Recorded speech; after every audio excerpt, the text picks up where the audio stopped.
My daughter wanted me to make up a TikTok dance, and my mind immediately went to absolutely not. My mind was thinking, don't be ridiculous, you're going to look silly, you're too old for this. What if people see you? This is embarrassing, you're going to look like a dork, you're going to look daggy.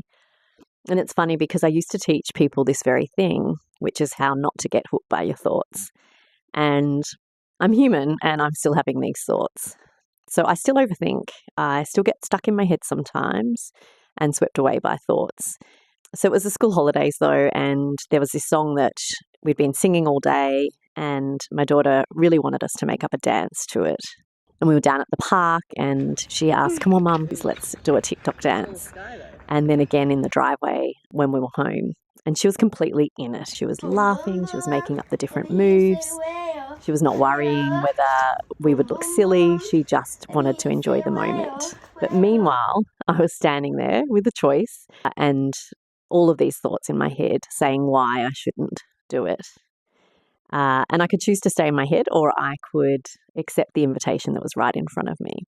And that's what children do, right? They invite us back into life. They say, come and look at this butterfly or this plant or flower. Watch me, come on the swings, push me, let's dance, let's build a cubby house. They're not inviting us to perform. They're really just wanting us to be present with them. And I started wondering, how many invitations am I missing every single day to be more present and to be more present with my daughter? We miss so many things because our minds are off elsewhere.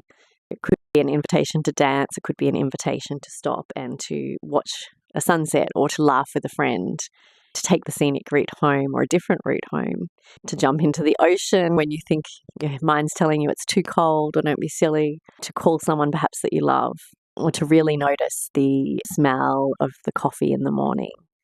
It's not because we're bad at living. I think it's because our minds are just doing what they've evolved to do, right? They are planning and they're problem solving. Our minds are replaying yesterday. They're preparing for tomorrow. They're going through our to-do list. And they're just trying to keep us safe. So the problem is with that, though, that life is really only happening in the present moment, in the here and now. And when we're up in our heads, like I was this day, it stops us from really living and being present. So I've stopped trying to have a perfectly quiet mind. It's not possible, I know that. What I'm practicing instead is really noticing when I'm up in my head and getting hooked by my thoughts and gently returning to whatever life is inviting me to do in that moment. So I can thank my mind for trying to protect me, for trying to keep me safe, for trying to talk me out of things. And I can do what matters instead and really live by the values that I have and what's important to me. So did I dance? Yes, I did, and badly.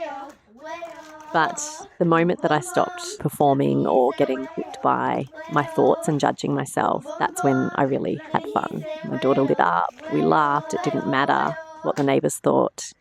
And one day she'll probably forget the dance, and I probably will too. But neither of us, I think, will forget how we felt working together to have some fun and make up this dance to this song we'd been singing.